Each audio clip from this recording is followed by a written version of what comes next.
नमस्कार। आज हम कक्षा 10 विज्ञान के नोट्स को आधार बनाकर आनुवंशिकता और विकास की गहराइयों में उतर रहे हैं। हाँ, और हमारा मकसद है कि इन जरूरी पर कभी-कभी थोड़े मुश्किल लगने वाले विषयों को एकदम आसान तरीके से समझें। बिल्कुल।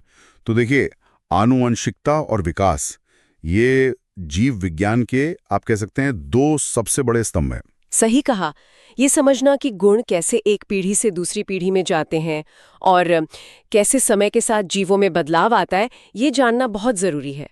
तो चलिए शुरू करते हैं आनुवंशिकता से। हाँ, मतलब हेरिडिटी, सीधी सी बात है। माता पिता से बच्चों में गुणों का जाना, जैसे आंखों का रंग या कद, ये सब। और ये होता है जीन के जरिए। लेकिन साथ ही एक और चीज दिखती है, भिन्नता, वेरिएशन। हाँ, कि एक ही माँ बाप के बच्चे भी बिल्कुल एक जैसे नहीं होते, या एक ही प्रजाति के जीवों में भी फर्क होता है। और यही भिन्नता मतलब वेरिएशन विकास के लिए बहुत जरूरी है।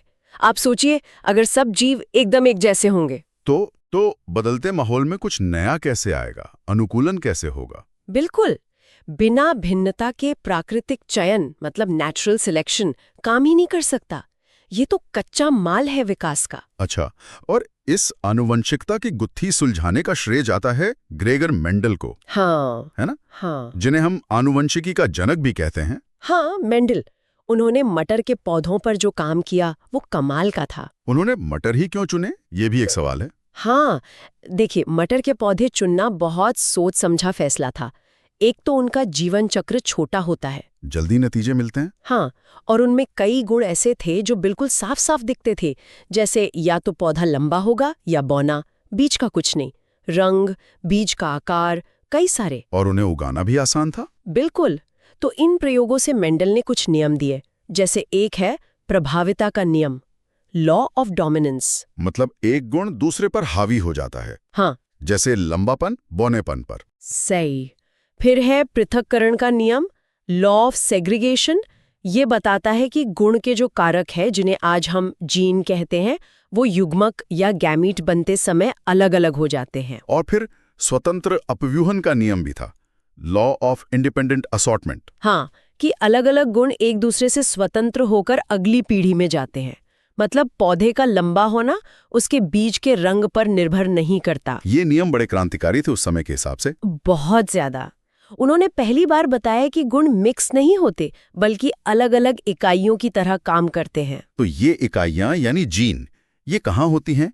ये डीएनए का हिस्सा है ना? हाँ, जीन डीएनए के ही हिस्से हैं और डीएनए पैक होकर बनता है गुणसूत्र यानी क्रोमोसोम। ये हमारी कोशिकाओं के केंद्रक न्यूक्लियस में होते हैं। मनुष्यों में कितने होते हैं?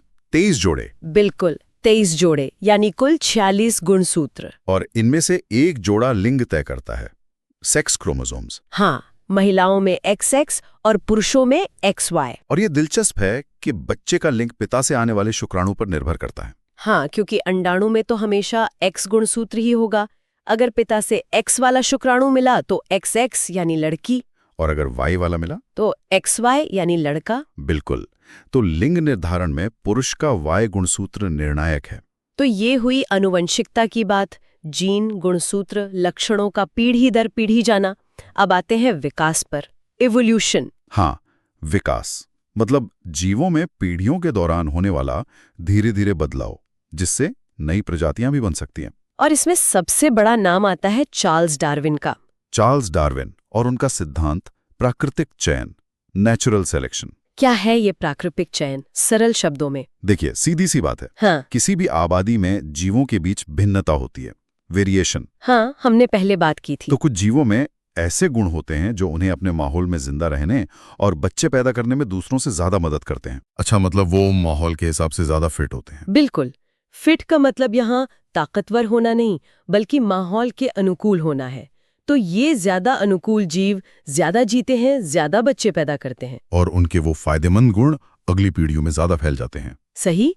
समय के साथ वो गुण उस पूरी आबादी में आम हो जाते हैं। यही है प्राकृतिक चयन।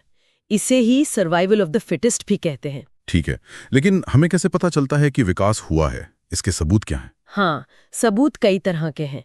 एक तो है जीवाश्म, फॉसिल्स। चट्टानों में दबे पुराने जीवों के अवशेष। हाँ, जैसे एक बहुत मशहूर जीवाश्म है आर्कियोप्टेरिक्स का।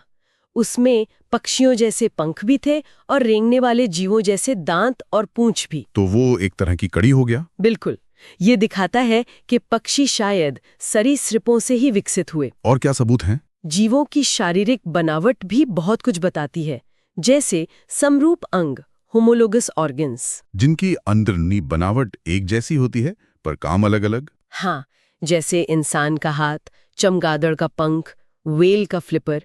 इनकी हड्डियां देखें तो मूल संरचना एक जैसी है। ये बताता है कि शायद इनके पूर्वज एक ही थे। और एक समवृत्ति अंग भी होते हैं, एनालॉगस ऑर्गन्स। हाँ, वो इसके उलट है। बनावट अलग पर काम एक जैसा, जैसे पक्षी का पंख और किसी कीट का पंख।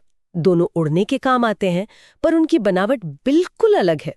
ये क्या दिखाते हैं? ये दिखाते हैं कि अलग-अलग जीवों ने एक जैसे माहौल में रहने के लिए एक जैसा समाधान निकाला। इसे कन्वर्जेंट एवोल्यूशन कहते हैं। ये तो वाकई दिलचस्प है। अच्छा, एक आम धारणा है कि विकास का मतलब हमेशा बेहतर या ज्यादा जटिल होना है। क्या ये सही है? नहीं, ये जरूरी नहीं है। देखिए, विकास कोई सीढ़ी नहीं है जिस पर चढ़कर जीव बेहतर होते जाते हैं। तो फिर क्या है? ये बस अनुकूलन है, एडाप्टेशन। जीव अपने माहौल के हिसाब से ढलते हैं।